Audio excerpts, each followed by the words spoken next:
Good evening, everyone, and welcome to this alumni forum discussing the university's Reach 2026 strategic plan. On behalf of our Delaware State University Alumni Association, I would like to thank you all for joining and participating in this event. We are always grateful when Dr. Allen and members of his leadership team meet directly with DSUAA and our alumni body to share key information on the direction of the university.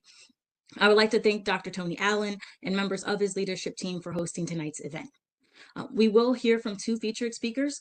That is Dr. Stacy Downing, who is the Chief Administrator of the DSU Downtown Campus and Vice President for Strategic Initiatives. We will also hear from Dr. Terrell Holmes. He is the Associate Vice President for Strategic Initiatives. As far as the structure of today's event, it will mimic similar alumni forums that we've had in the past. We're going to have a presentation and remarks from our keynote speakers, and then we will have Q&A from DSUAA leadership. And then we will open it up for Q&A from the audience. So as you see presentations today, please feel free to put your questions into the chat box. So without further ado, just thank you everyone for attending. And it is my pleasure to now welcome Dr. Tony Allen. Thank you, Leah. I hope everybody can hear me. I appreciate your continued leadership and that of your executive committee.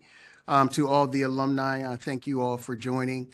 I can say that Dr. Downing and Dr. Holmes have been central to building our Reach 2026 plan, but it has been an across the university effort, and I know that they will share the details of that plan here shortly. I did want to take the moment, since we had you all tonight, just to give you an update with respect to the events that have happened on campus as of late. I think you all have at least read reports relative to a couple of sexual assault cases on campus. I cannot speak specifically about those cases, so let me start there. But I do take it seriously. I think you all know that cases like these are all too common on college campuses, but even if it happens to one of us at Delaware State, we need to take action quickly and thoughtfully. And our students have spoken. They've spoken loudly, and I appreciate their bravery and courage in so doing. We've tried to be very responsive across the university so that we can really build a thoughtful coalition that is made up of a lot of different stakeholders with respect to making sure that everyone on our campus feels safe, and is not only feels safe, but is a part of the process itself. So I'm going to share my screen. Again, I won't talk long about this, but I just want to give you a sense of the initial steps. And I should say these are initial steps of things that have been done, but things we are going to continue to get after throughout the campus community for the foreseeable future. Just give me a minute here.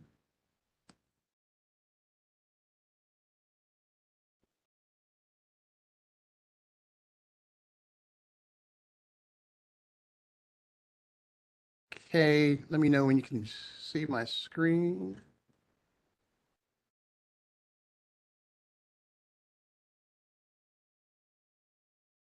It's not allowing me to share, it looks like.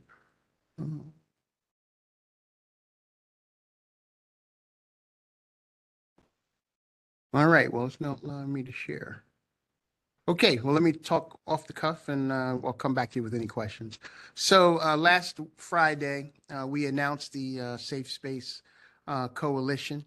That is a group of students, parents, administrators, and alum who are all interested in this issue. I can tell you that is chaired by Dr. Gwen Scott Jones. Dr. Gwen Scott Jones is an alumnus and the dean of the College of Health and Behavioral Sciences. She's a trained psychologist and also the founder of our Trauma Academy at Delaware State, where she founded that program just a few years ago. Our co-chair is a senior social work major. Her name is Rita Williams. She is a member of the SGA treasurer, and is a valuable member of the team and a key leader. We also have several other students. I won't go through their names in particular, but just know that we have 2 graduate students and 2 undergraduate students. The undergraduate students represent a sexual assault awareness campaign organization on campus called GIVE. Some of you may know about GIVE. They do terrific work, just making sure that everybody's aware on campus. With respect to parents, we have 2 parents, one of which you may know for sure. Colonel Vaughn Bond, who's the former Newcastle County Police Chief, also an alumnus. is a parent of a freshman here on campus, and as you might imagine, has many years of law enforcement training and expertise, both as an officer and in administration in his background. Tamara Wilkes is also a retired law enforcement professional and has very similar situated experiences. In fact, she's a school safety officer right now in New Jersey and is also the parent of a freshman.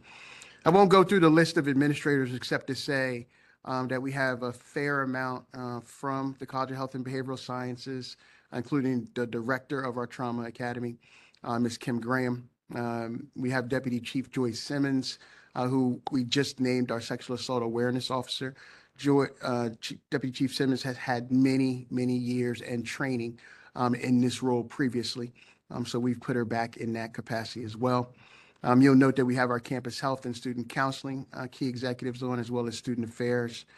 Dr. Holmes is also a part of the committee, so you'll hear from him as well. And then some other folks from spiritual life and the like that are also involved. With respect to working committees, and this is important, we have 9 working committees, and the committees themselves, think of those folks as folks who are part of the university community and want to be involved.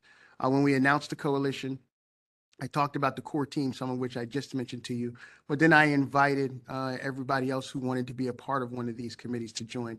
Thus far, we have had 75 volunteers sign up for one of these various committees, and let me walk you through them now. Counseling and prevention is one committee.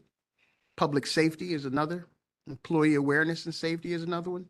Campus health, judicial affairs and Title IX, communications and customer service, facility management, project resources and funding, and student awareness, engagement, and safety. I would encourage any of you who are interested in those committees, please to volunteer. We need your support. Those folks will be gathering soon as we build even more capacity to start our work in earnest in that regard. You can also find a landing page with the various committees and more about campus safety, Safe Space Coalition on the webpage. So I want you to know that there's a landing page there, has all of the core team members, and does allow for opportunity for others to join as well.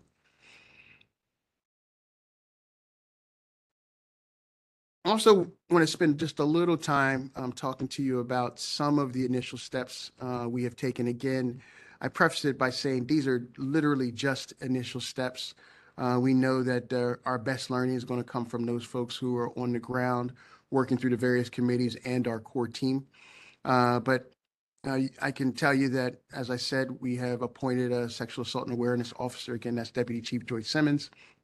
We have continued to upgrade lighting throughout the main campus and DSU downtown. That project has been in place for some time now, but we're accelerating some key features of it. We have a public safety escort service. So any student that needs to be escorted at the main campus or in downtown can take advantage of that at any time during their time at the university. We have 111 new cameras across campus. We want to make sure that we're utilizing them effectively and everywhere where our students are. We've extended our counseling hours significantly, both as it relates to counseling and campus health. And we've also created a new partnership with Christiana Care Go for a 24-hour virtual health service programming. Now, that's virtual, and it is an exceptional service, but we want to make sure that our students want to know about it and can access it as well. I've also developed a partnership with the state, and body cameras will be on all our officers here. You can expect to see that in late spring. We have a Center for Safety and Wellness that we are just beginning as well, and that's meant to be an integration point, sort of a one-stop shop for anybody who needs more immediate assistance as well. And then like the GIVE organization, there are continuing special support groups for survivors and allies. Then that is being run out of our spiritual life department, Chaplain Pam Adams, and our campus health director, Dr. Michelle Fisher. And then we are thoughtfully beginning mandatory sensitivity trainings for all faculty, staff, and students. We do think that's important as we try to more ably take care of each other around these issues, make sure that folks know what resources are provided and know the places to go to get those resources. We're starting more specifically with our public safety officers, but we will extend that across the campus as well. So with that, what I would encourage you to do again is go to the website to sign up for the Safe Space Coalition if you're interested. Recognize that we will have a regular report out to the broader university community throughout this semester and the next school year as well. And every time I have an opportunity to be in front of you, I'll make sure that we are talking about more mitigants as we move forward here. So I do want you to know that in these moments, oftentimes you see more action immediately and then hear nothing. That is not what we want to do. We want to make sure that we are spending time making sure that we're enhancing our culture in the right way and continuing to represent the university well, whether we are faculty, staff, or students. So, Lee, I'll turn it back over to you, but I'm happy to take any questions that the alumni may have. Thank you, Dr. Allen. So I again second Dr. Allen's remarks, encouraging alumni to join a committee. I plan on joining a committee, so please join a committee. We will send the link to register for the committees as a follow-up to this call. So at this time, are there any questions for Dr. Allen?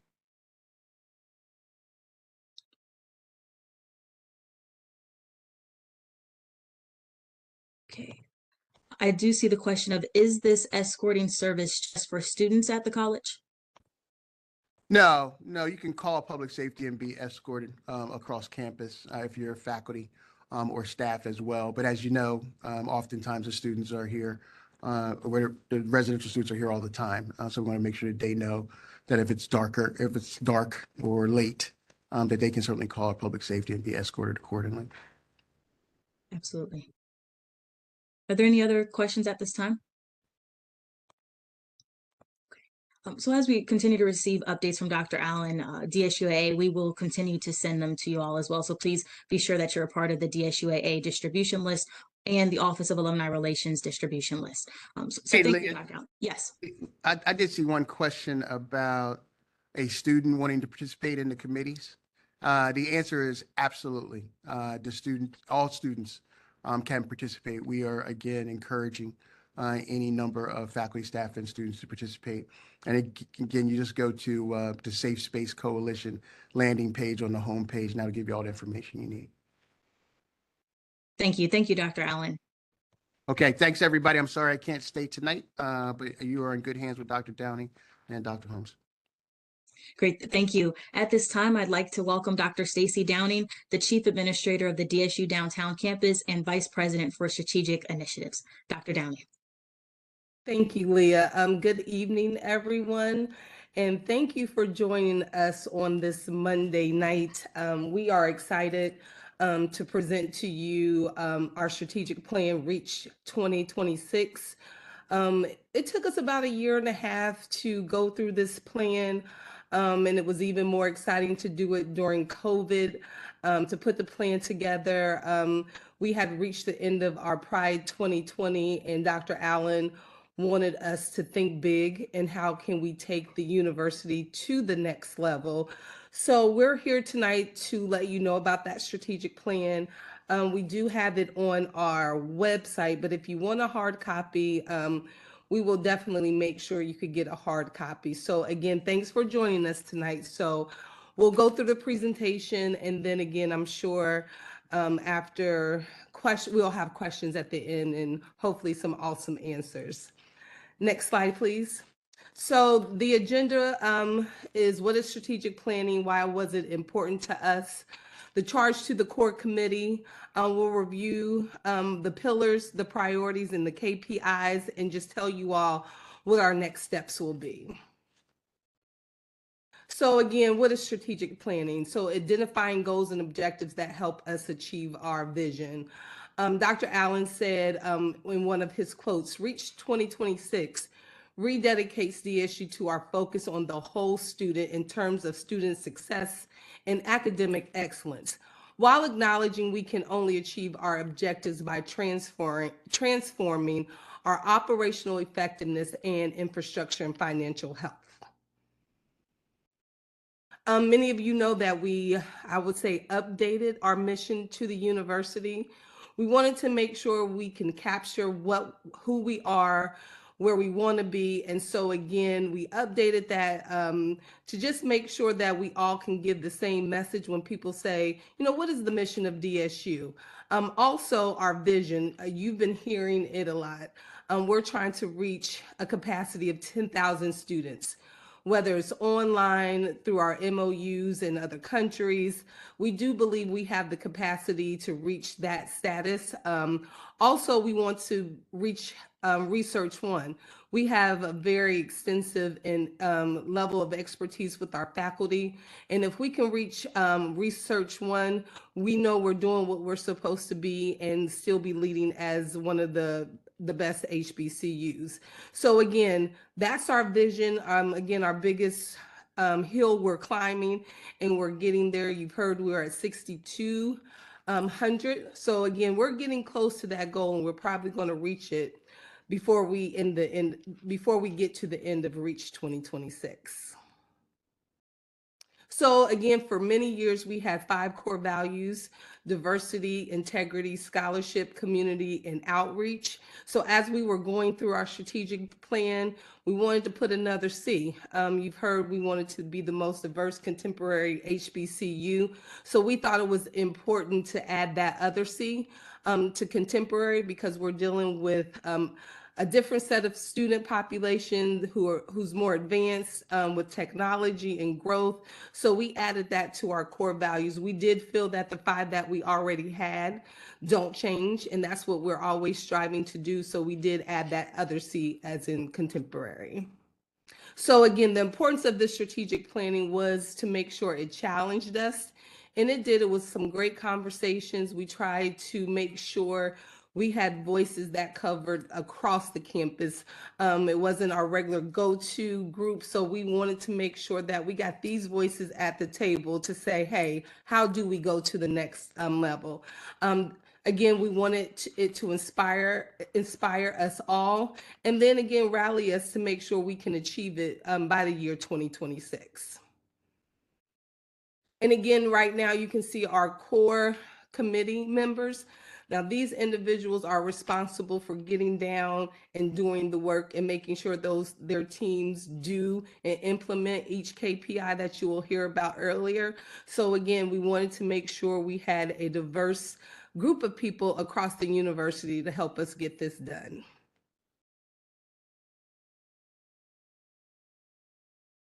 And lastly, before I turn it over to Dr. Holmes, the charge of the committee.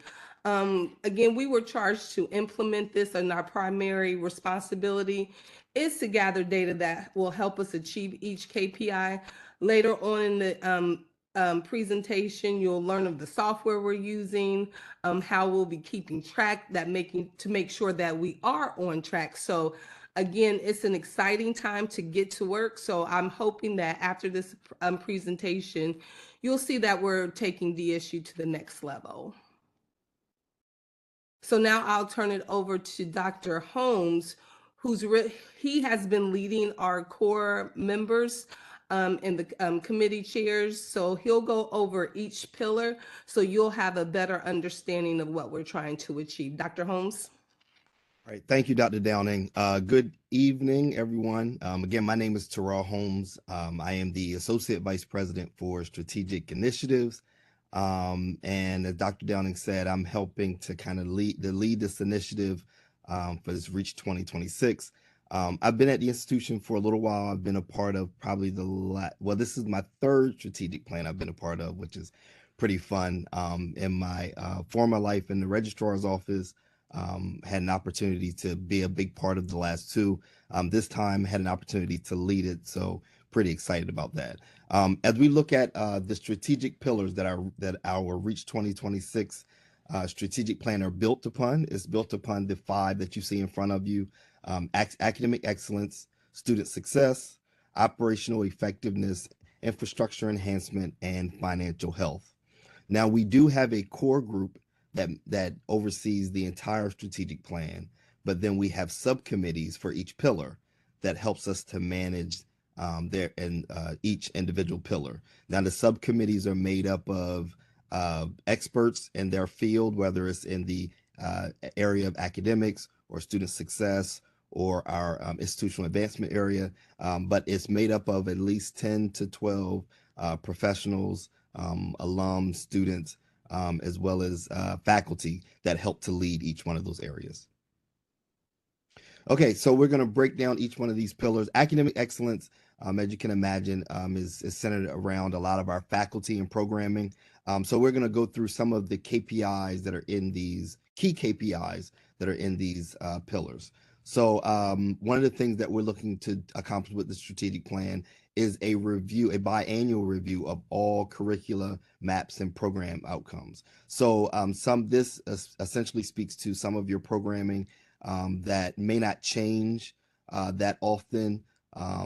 We want to be sure that at least every 2 years, we're reviewing and making sure we're giving our students everything that they need in those areas of expertise.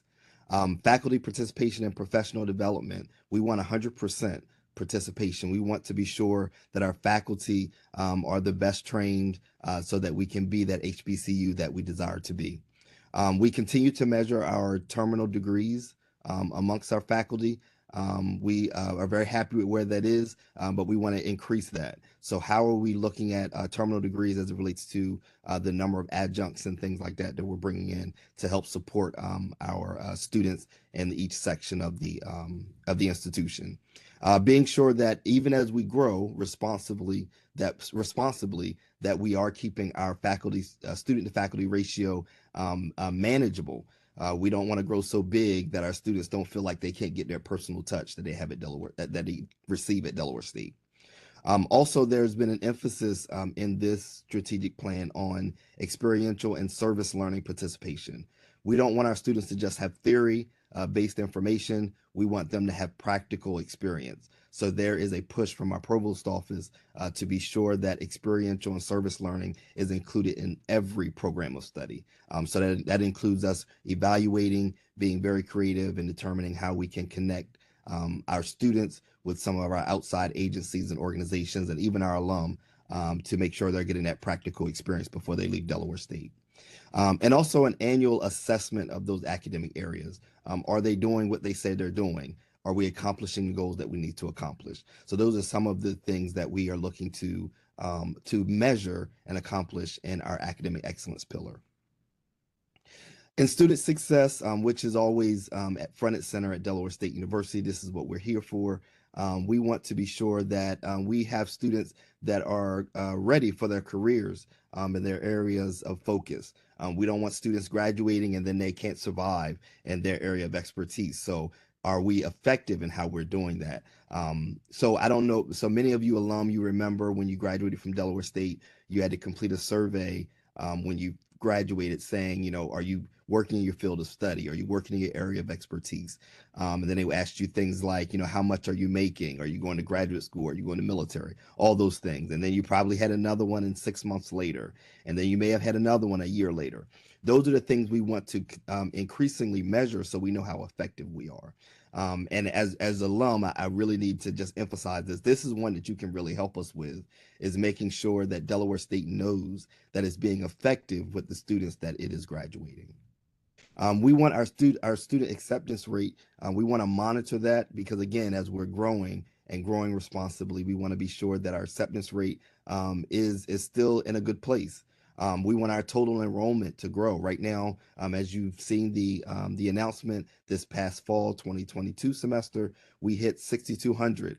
We're not satisfied with that. So we know that part of our vision is to be at least at 10,000. So how do we do that? How do we grow that responsibly? Is that online? Is it international? How do we do that? We want to be sure that our students are taking advantage of Pell Grant opportunities and what that percentage looks like. Again, experiential learning opportunities and that participation, are students participating in those areas? And as always, student retention and graduation rates, very important to the overall measure of student success. Operational effectiveness is probably my favorite area of the strategic plan. We really did challenge ourselves with operational effectiveness. In operational effectiveness, we're going to look at things like customer service satisfaction. Not just do we have a body sitting in the seat offering you an answer, but is that customer service satisfactory? Is it something where you walked away saying I received my answer? Also looking at measuring stakeholder interaction and effectiveness. Are we servicing our students, parents, faculty, our community in an appropriate manner? And are we doing it in an appropriate amount of time, in an effective way? Are we doing those things? We want to be sure that we're reviewing our policies on an annual basis. If we need to make the changes, we do that in an effective manner. Also, our hiring processes in HR. Do those process maps make sense? Do we need to trim fat? Do we need to add areas of focus for our hiring process? And also succession planning. We want to be sure that this institution can still run in 10 years, 20, 30 years from now. What are we doing with up and coming leadership that may be in middle management? Are we giving them opportunities to grow and expand their opportunities for the institution? And also being sure that we are complying with our Title IX and public safety reporting. Very important. Infrastructure enhancements. We want to be sure that we are not duplicating efforts across the institution as it relates to software. We don't want five different software pieces doing the same thing in different areas or different offices. We want to be sure that we're being responsible with the institution's funds. Are we reducing our carbon footprint? We have a 15% goal that we want to align with that. Our three big areas at the institution: facilities, public safety, and IT. We want to be sure that they have a master plan, and those master plans coexist and they make sense. Are they aligned appropriately? What are we doing about deferred maintenance at the institution? Not only on the main campus, but as many of you know, we have acquired the Wesley campus. What are we doing about that deferred maintenance as well? And work orders. Are we completing those work orders in a timely manner? And what is that measurement? So again, student satisfaction, and faculty satisfaction, staff satisfaction. And last but not least, financial health. As we grow the institution, as we're being more effective, we want to be sure that we're managing those funds accordingly, that we're doing everything that we need to do to put Delaware State in a place where it can be here again for another 130 years, where it can serve our children, our grandchildren, so forth and so on. So looking at our net tuition revenue and discount rate, how much are we really discounting? Does it make sense to do that? Do we need to make some adjustments to that? Increasing our capital campaign. As alum, you know this, and you hear this all the time with our fundraising and things that we do with the capital campaigning and our alumni giving rate. In order to move to that research tier 1 institution level, that's the goal of ours. We know that, we heard that in the vision, but it takes finances to do that. It's not only just a checkbox as it relates to the number of graduates that you have, but are we meeting those benchmarks that we need to meet?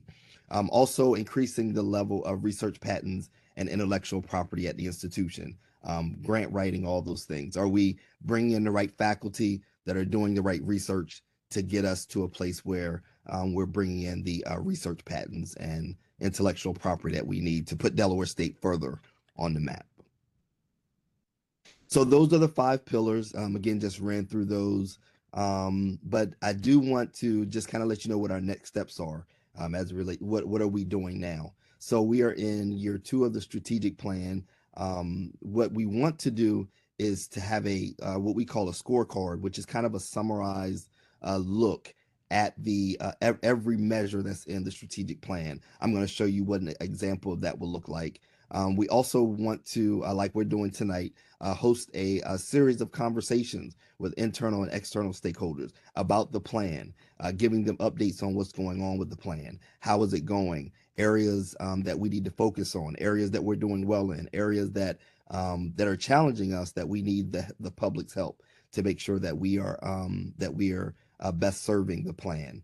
And then we're looking at software that we're going to use to implement Reach 2026 for the next 5 years. How are we going to measure it? What software are we going to use? And we've actually made some strides towards that in the last couple of months. Over the holiday break, we made some strides with that, and we're working with our institutional research folks to get us the data that we need to do what it is that we need to do. So this is kind of a sample scorecard. When we speak about a scorecard is essentially a kind of a one-page summarized version of your measures in that strategic plan. So for instance, you would see your pillars on your left side. You would see some data points on your right that show how we're measuring this. We are in the process of building this so that we can share this with the stakeholders of the institution, and they know how we're doing. As you know, there are some points that we always have to share with our external stakeholders of the institution. You're always going to know what our retention rates are, our graduation rates are, but some of those things that are bigger and more important to you, customer satisfaction, what does that measure look like? Are we doing what it is that we said we're going to do? That's where we want to measure it, quantify it, so that we can see how we can improve and how we can push the needle in the right direction. So again, this is our Reach 2026 strategic plan. I know that we do have a website. It's on the from the main page. I believe there's a link that says Reach 2026. It gives you detailed information about each pillar, about those folks that are serving on not only the core committee, but the planning committee, each subcommittee. It gives you an idea of some of the things that we're doing. Again, we couldn't touch on every KPI tonight because it's just so many things that we're trying to measure. As you know, myself and Dr. Downing, we're leading the initiative, but we are here to assist and to make sure that we're holding those folks at Delaware State University accountable for doing what we said we were going to do. This Reach 2026 plan is a challenge for us, but Delaware State is up for the challenge. I believe in what we do. I believe in how we do it, and we have the right folks at the table to get it done. It's just us rallying, coming together, and making it happen. And if I might add, with the scorecard, and again, we talk about transparency. So again, once we get the software implemented, you'll be able to click on it at any time to see how we're tracking. Again, you'll see if those areas we're kind of stretching. So again, we wanted to make sure that again, for the next several years, you'll see how we're progressing to reach each of those goals. So that's what I'm most excited about, that we will have a tool where people can input information. You'll see what group is doing what to help us get to those goals. So again, once that is implemented, and we'll definitely put it on our website so you can see again how we're doing. Thank you, Dr. Downing, and thank you, Dr. Holmes. We definitely appreciate the presentation, and we know that this is going to be the first of many discussions as we continue to stay updated on the progress of the strategic plan. At this time, we're going to go ahead and transition to the Q&A portion of the forum. So I do want to encourage those in attendance to utilize the chat box to ask questions. From a DSUAA leadership standpoint, we'll ask maybe 1 or 2 questions, and then we'd like to ensure that the audience has plenty of time to ask questions. So the first question that we'll ask is, what role do you see alumni playing in the success of the strategic plan? And is it possible for alumni to participate on some of the committees that you mentioned? Yeah, definitely. I think, as we were putting the plan together, and again, we'll make sure you all have our email addresses to say what interest that you do want to serve on one of the subcommittees. To me, one of our biggest things that we're really stretching and growing and having a lot more input into is career opportunities for our students. Again, we're at a good space with the new director of career services, Terry Bankston. And what we're finding out, our alum are more open to give us and let us know about opportunities and how we can develop our students. And they're coming to do workshops talking about, corporate culture. So again, we used to hear a lot of feedback about how our students will go into the world of work not as prepared. But now we're seeing an increase of our alum participating, letting us know what opportunities and helping our students get internships again. And we want internships to lead to career opportunities. So that has been increasing. And again, the more feedback we hear, the better we are able to program with those opportunities. I think, again, if I had to say what we need assistance with is that operational effectiveness when we talk about customer service. We're always sending out links. We really need you all to fill those things out to let us know what we're doing good and where we're doing bad. I know we get overwhelmed with survey fatigue, right? But we'll never know how well or areas of improvement. We've done a good job by implementing the Center for Excellence, Customer Service Excellence. We have a whole new area that will be focusing on that specifically. And how can we make it better for our employees as well as our student and faculty? And again, our interaction with our external stakeholders. So again, really being able to get input from you all really helps us improve. Again, it's always a struggle, and it's, at times it can be frustrating get over this hill. But again, we're just gathering information to make sure, again, that we're servicing our university community as well as our external community. And we all know that we hear a lot of negative feedback. Oh, they don't answer. Oh, it takes too long to get an email, that sort of thing. But we need to know specifically what those areas are and how we can improve that experience. Thank you, Dr. Downey. And we do have a great relationship with the Office of Career Services. We've partnered with them on a forum, so we'll continue to build those types of relationships. Absolutely. Another And question. one last thing, Yes. and one last thing, if you don't, I'll put a little plug in for Dr. Pickram in institutional advancement, especially with our capital campaign, right? She loves to boast about our giving rate with alum. We're doing an amazing job. And again, we're always trying to increase those numbers because, there's always a lot of friendly competition out there with other HBCUs. So, we like bragging rights. So again, continue to think about what that looks like for you. And then again, give to our capital campaign, because again, as we're growing our enrollment numbers, the needs of our students will grow with it as well. Absolutely. We have an excellent relationship with Dr. Pickram's office and the Office of Alumni Relations. And for those alumni on the call who are not members of DSUAA, I do want to take the opportunity to plug in that you should become a member, because as by being a financial member of DSUAA, you're contributing to the university's giving numbers, which, as Dr. Downing mentioned, has a big impact on the university's rating and other aspects. So thank you, Dr. Downing.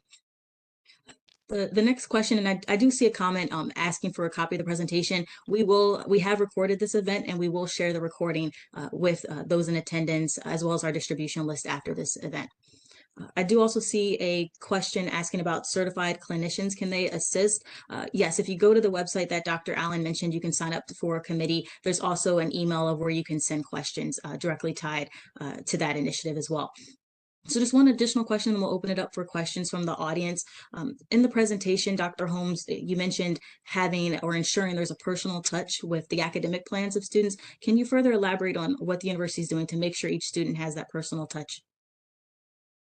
Okay, as it relates to personal touch with the academic programming, the institution is looking at, well, I'd say probably about 5-6 years ago, we went through what we called a program prioritization, where we essentially reviewed every program that the institution offered, and we determined if we needed to eliminate some that maybe weren't as effective as they should have been. Maybe they were small in numbers, all those sorts of things.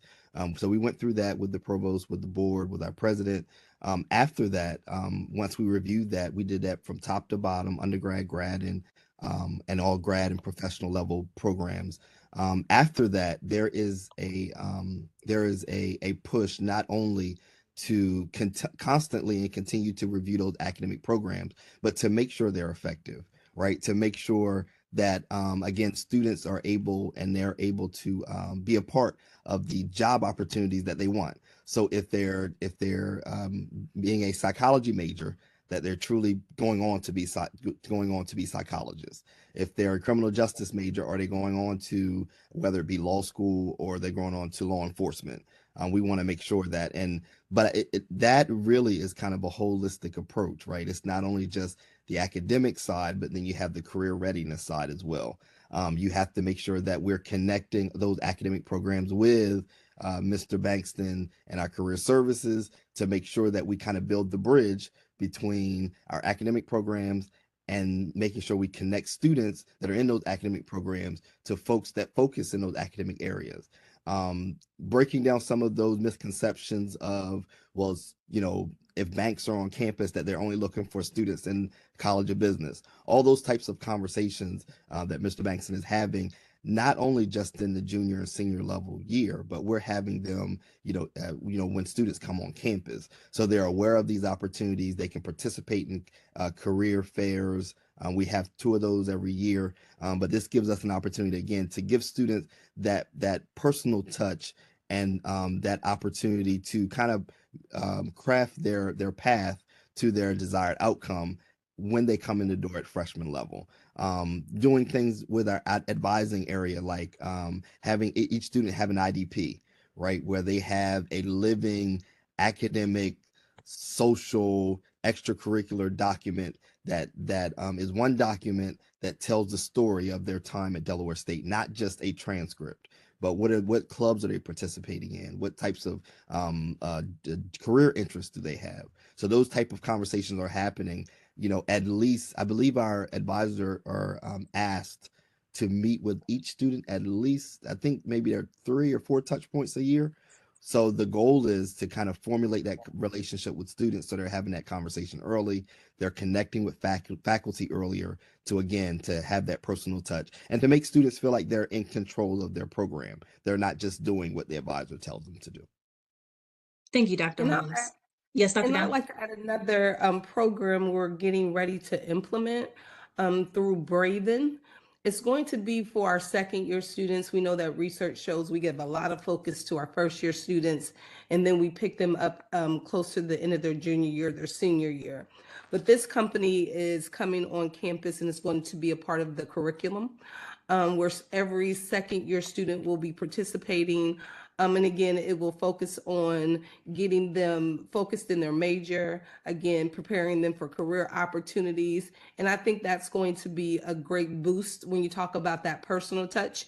That again, when students come, we're giving them all that attention. But again, now we're trying to focus on their second, their third, and their fourth year as they matriculate and get to graduation. So that program should be implemented in the fall of 2023.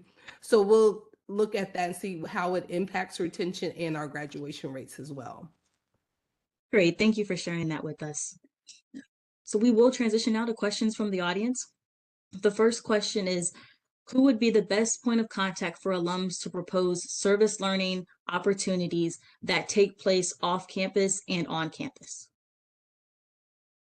I think, Terrell, you could correct me if I'm wrong, the point of contact would be first the provost office.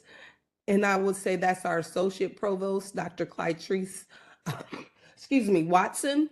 And then she can disseminate that information depending on the area of interest, because she does oversee our Office of Student Success. And again, that deals with all of our academic colleges. And I think also Terry Bankston would also be interested in that, because he wants to be able to coordinate that opportunity for students, because he's looking not just for the one student, but he's looking to create a pipeline for the student, the program, and that particular career pathway. Absolutely. Thank you both. Next question we have is, do you have comparative slides/data which measure where DSU is currently versus where DSU would like to be? Yeah, I think that's going to go with our scorecard. You'll see that once we put the scorecard in place, it'll pick up from Pride 2020, and then again each year you'll see that progression. So again, you'll start seeing what was accomplished in 2021 with that percentage rate. So again, that scorecard will give you that overview of how we're progressing from the start of when we started the Reach 2026 plan. Excellent, thank you. What is the plan for attracting and keeping faculty members of color? Does this plan include competitive wages? And what is the plan for increasing our tenured faculty? And if you need me to break that up, just let me know. I know it's about 3 questions. The first question was, what is the plan for attracting and keeping faculty members of color?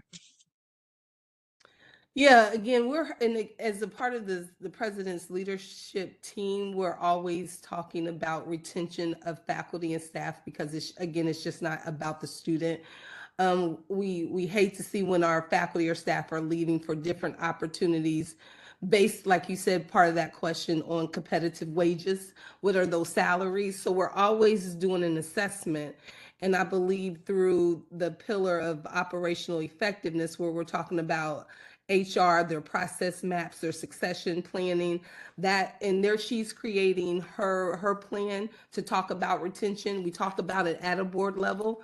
They always want to update on how we're retaining, what areas are we losing some of our best talent. So again, there is a conversation and a focus on that. So HR is doing a good job to, again, bring that a part of their strategic plan. Thank you, Dr. Downing. We have about 10 minutes remaining, everyone, so we're going to take maybe 2 or 3 more questions. So thank you to everyone for continuing to ask those questions. Howard University received a $90 million donation to enhance technology and move forward with AI. How can DSU seal comparative funding? Well, no, that's a good question. So AI, you said we received $90 million for our capital campaign. Is that question, is that centered around that number? The question is, how can DSU seal competitive large donations, like similar other HBCUs? So I know I've been a part of some of those conversations, and I think as we're growing and we're making moves and we're going up in the ranks, many corporations are reaching out to us for collaborations and partnerships, right? So those things are working. I'm not at the table with institutional advancement as they're talking about their partnerships and, the details of their fundraising. But again, I know that Dr. Pickram and her team, they're on a call, they're having a meeting, they're sealing deals. So again, as we're going up in the ranks, I think our visibility is changing. The perception of DSU is improving as well. And again, I think that could be a follow-up question that we could send to Dr. Pickram's team to give some more details about that and seeing how we're faring in that area. Thank you. Yes, to the alum that submitted that question, please reach out to DSUAA and we can make those further connections. Dr. Pickram and the foundation are always having different calls and meetings and welcoming feedback. So please reach out to us and we'll help make that connection for you. Thank you. Are we headed to law programs or degrees? Any insight in that direction? Oh, yeah. We want to do law degrees. We want to do medical degrees. Again, what we are doing now is managing expectations, right? So again, we talked about that program prioritization initiative that we did strive for. So we're always talking with other institutions about their programs and doing MOUs to see how we can, again, have our students participate and, again, have a seamless opportunity to go into grad school or law school or medical school. So again, there's always conversation. We always have to look at our capacity to do so. We've acquired a whole new campus, but again, as we're growing, we're bursting out of the seams at DSU downtown, which is a great thing. So again, we always have to manage what, opportunities we can get with our capacity, because we don't want to do so much and we're not delivering good service or having excellent outcomes and results. So yes, always having those conversations. We get that question, are we going to have a law school? Are we going to have a medical school? So again, it's not lost. It's just not on the top of the list at this moment. And if Dr. Downing, if I could add to that, when we acquired Wesley, we also decided that we were going to put on the books a law studies program on the bachelor's level and on the master's level as well. But again, it gets down to making sure we have the quality that we want to grow some of those programs. It just takes that attention, that loving care that's needed. I know that our provost office is looking at how they can put the right faculty in place to kick that off responsibly so we can make sure that we can meet the needs of our students. Great, thank you both. So at this time, I'm not seeing any additional questions, so I just want to pause there. There was a question tied to faculty and staff again, but I believe we already touched that topic, so we'll hold off on asking that additional question. But to that alum, please reach out to DSUAA, and we'll be sure to continue to have that conversation with you. And we will share the contact information for Dr. Terry Bankston. In fact, his email is tbankston@desu.edu, but we can follow that up as well. Let's see. And then so while we were discussing DSU downtown, do you mind providing just the status of how that transition is going so far? Oh, we're having a good time, right? Going to work and finding little surprises. And again, our biggest thing right now is renovations. Probably in the next couple weeks, we turned the lower level into what they call the College Center. It's going to be a student hub of activity. We were able to now have the bookstore, have a branch open down there. We're able to have mail service and copy center opened down there. Our CAF is up and running this semester. It opened up and has been running since the fall. So again, we're making sure that the services at DSU downtown mirror main campus. Things again with facilities, we always have to emphasize that the buildings are not new buildings; they're just new to DSU. So again, putting a lot of renovations, doing things with ADA compliance is really taking some time. But again, if you come on campus right now, you're seeing we are reconstructing steps. There's always a construction company truck doing something. So we're excited about the momentum we're building. Again, we have about 500 students on campus staying in the residence halls. So that was exciting that we were able to open up 5 different ones for fall of 2022, expecting more. We're getting ready to engage in the master plan of what DSU downtown looks like. Collaboratively with the master plan, many of you don't know, the city of Dover is embarking on a master plan for downtown.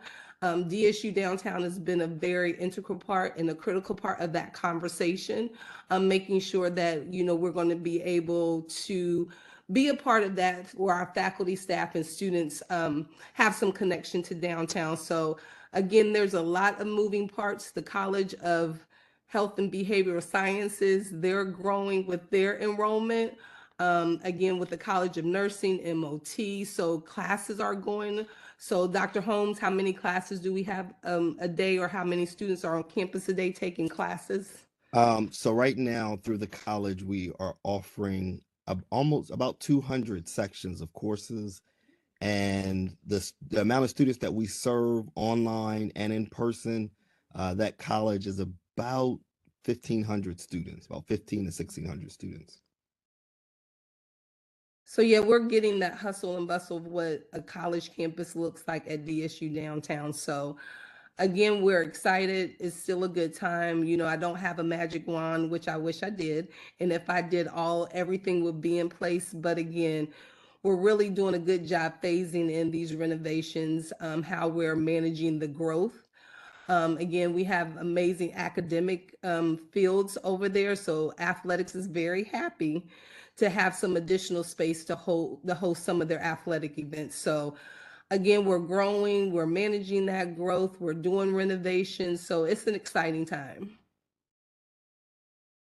Excellent. Thank you, Dr. Downing and Dr. Holmes. So at this time, we are going to go ahead and conclude this event, but I do want to thank everyone who took the time out to attend.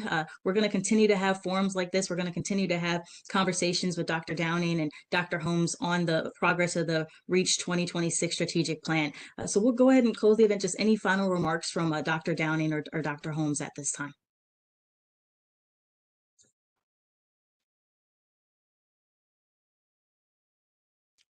I'm good. We're Oh, I'm sorry, we're going. yes. We're going. Thank you We're for having moving. us. We're ready to go. Thank you for allowing us to have this platform. We appreciate it. Awesome. Yes. Thank you both. And thank you everyone for attending. That is going to go ahead and conclude tonight's event. Thank you, everyone. Thank you.